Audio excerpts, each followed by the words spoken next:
بسم الله والصلاة والسلام على سيدنا محمد وآله الطيبين الطاهرين وأصحابه المختارين. السلام عليكم ورحمة الله وبركاته. The first lecture in this course will be about the evidence-based strategy for prevention of postpartum hemorrhage. As we know that prevention is the first thing to be done before the complication occur. When we diagnosed a postpartum hemorrhage, the first thing coming to our mind, what type of resuscitation we are going to do, and when we will shift it from one level to another level. So when we will shift it from the fluid resuscitations to the blood transfusion, the indication for the blood transfusion based on the clinical indication and the laboratory indication and the ongoing blood loss. So here in this slides, we summarize for you the indication as a clinical indication and laboratory indication. While you are monitoring your patient, you are requesting your investigation, but you shouldn't wait for the investigations to come back from the lab. You should assess and give the blood according to the clinical indication. If the patient is hemodynamically unstable with tachycardia, heart rate more than 110, or the patient developed hypotension, that means the patient lost more than 1 liter and started in the second stage of shock. That means he is hypotensive, less than 90 millimeter mercury, or mean arterial blood pressure less than 65. If there is a sign of shock like cold, clammy extremity, altered mental status, delirium, or if there is low urine output, ongoing significant blood loss, more than 1,500 blood loss with ongoing bleeding, or massive hemorrhage with more than 1,500 or more than 50% of the blood volume. If the patient develops symptoms of inadequate oxygen delivery like dyspnea, chest pain, dizziness, syncope, extreme fatigability, air hunger, the patient starts to tell you that I cannot breathe and taking deep breathing, you just reassure the patient. Maybe she's anxious, but if she's persisting to have inadequate oxygen delivery by gasping air, that means that she lost a lot of her blood, more than 50 to 60% of her blood. Failure to improve with resuscitations. You start resuscitation, you give the fluid, you give the colloid if there is an indication for the colloid, and still the patient, she is bleeding and still her blood pressure is not raising up, then you have to start the blood transfusion without waiting for the result from the lab. Shock index, as we mentioned, it's the new modality and it is very effective in the diagnosis because a lot of time we are underestimating the blood loss. Taking the pads, weighing the pads, it's not the standard of care in all the hospital. But measuring the blood pressure, it is the standard of care with the pulse. So if the shock index is 1, that means transfusion is strongly considered. And if it is more than 1.5, high risk of severe outcome and transfusion early is an indication. While we are observing the patient, observing her signs, symptom, urine output, the laboratory result will come, and what is the indication of blood transfusion? If the hemoglobin is less than 7, whether as patient she's having you have to be very careful. Hemoglobin less than 7, you should transfuse the patient regardless if she developed postpartum hemorrhage or she didn't develop postpartum hemorrhage, because anemia per se, it's one of the indication or one of the risk factor of developing postpartum hemorrhage. So if the patient is with hemoglobin less than 7 grams, then transfuse. If the hemoglobin 7 to 9 grams, transfuse. If symptom or ongoing bleeding persistence, like in the cases of placenta previa spectrum or persistence uterine atony. If the hemoglobin more than 9, transfuse if ongoing massive bleeding with instability. When we will transfuse platelets, if the platelets less than 75,000 with the bleeding, transfused platelets is indicated. The coagulation is the fibrinogen less than 2 grams per liter. We should give cryoprecipitate or fibrinogen concentrate.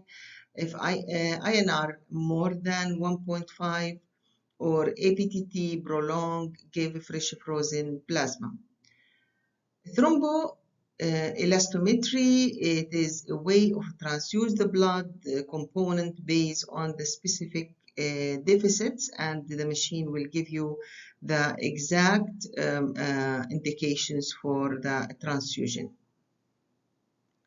So in summary, we have to assess the patient condition, yearly and laboratory ongoing blood loss together, and do not rely on the hemoglobin alone to decide the transfusion. Transfuse based on the sign of instability and the risk of deterioration, and follow institutional guideline in the active massive blood transfusion protocol. So we managed the blood loss and we found that the bleeding is persistent, and now the question is coming, shall we activate the blood transfusion protocol? Each healthcare organization should have their own blood transfusion, massive blood transfusion protocol, and the policy should be written between hematologist, lab, and the obstetric and anesthesia unit. More or less, massive blood transfusion protocol in all the policy should include that if the blood loss more than 1,500 to 2,000 ml, then massive blood transfusion protocol should be initiated, and the transfusion require more than 4 units of packed red blood cell within 1 hour, or there is lost more than 50% of blood volume, or shock index between 1.2 to 1.7 to 2 with ongoing bleeding, then we have to activate the massive blood transfusion protocol. Remember that early activation saves life, and active massive transfusion protocol early in the presence of the criteria to ensure rapid delivery of a blood product and improving the outcome.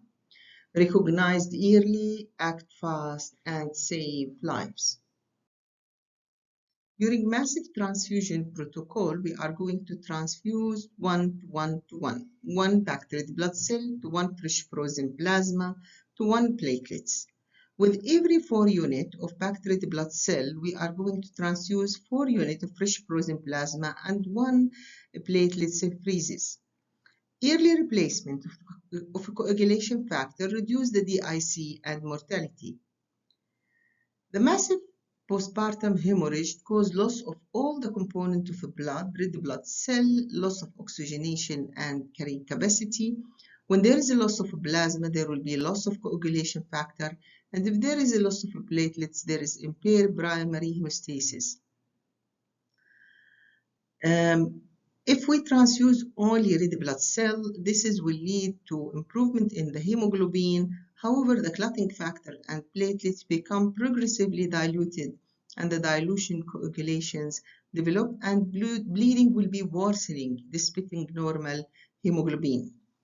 So balanced resuscitation will lead to better outcome and safer to mother life. We have to follow an evidence-based transfusion strategy in postpartum hemorrhage, where we will transfuse the patient with packed red blood cell, fresh frozen plasma, cryoprecipitate, and platelet. Remember that our target for the packed red blood cell is to maintaining the hemoglobin between 8 and 9 during active bleeding, to maintaining the oxygenation, and to reduce the risk of infection. Each unit of packed red blood cell increases the hemoglobin by 1 gram per deciliter. But remember, during active bleeding, this target may not be reached so easily. Fresh frozen plasma, you are going to correct the coagulopathy by giving fresh frozen plasma, and remember that with 4 units of fresh frozen plasma, you are raising the fibrinogen to 0.2 to 0.4 gram per liter. When we are talking about the cryoprecipitate and fibrinogen concentrate, we are talking about our target to keep the fibrinogen more than 2 gram per liter yearly threshold, and where optimum threshold is more than 3 gram per liter. Fibrinogen is the first clotting factor to fall in the postpartum hemorrhage. So the cryoprecipitate 10 unit pull will increase the fibrinogen by 0.7 to 1 gram per liter. And the fibrinogen concentrate 4 gram increase the fibrinogen between 0.8 and 1 gram per liter. For platelets transfusion, our aim is to keep the platelets between 75,000 and 100,000 in the major post-obstetric hemorrhage. And the 1 apheresis platelets unit is going to increase the platelets by 30,000 to 60,000 per microliter. So our target, like what we said, it is between more than 75,000 to 100,000, and we start the transfusion if platelets less than 75,000 during the active bleeding. The key point is to use a goal-directed balanced transfusion strategy, monitor lab, CBC, PT, PTT, fibrinogen, and the clinical status continuously, replace fibrinogen early in the postpartum hemorrhage, and the prevented lethal triad, which is coagulopathy, hypothermia, and acidosis. Remember, you are not treating the lab, you are treating the patients. So clinical presentation and clinical situation of the patients may necessitate to transfuse more than what is the lab telling you.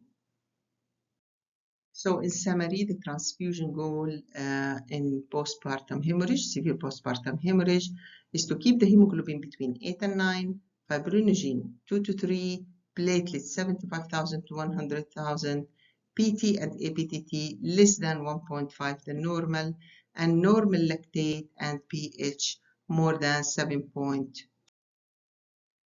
Laboratory and point of care monitoring during severe postpartum hemorrhage. We should repeat such an investigation every 15 to 30 minutes during active bleeding, like hemoglobin hematocrit, PT, PTT, fibrinogen, platelet, lactate, arterial blood gases, assisted acidosis.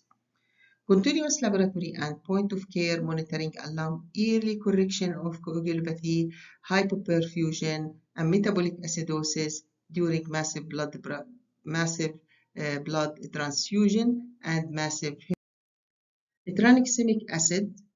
Although the tranexamic acid is not a blood product, but it's essential in the management of the postpartum hemorrhage.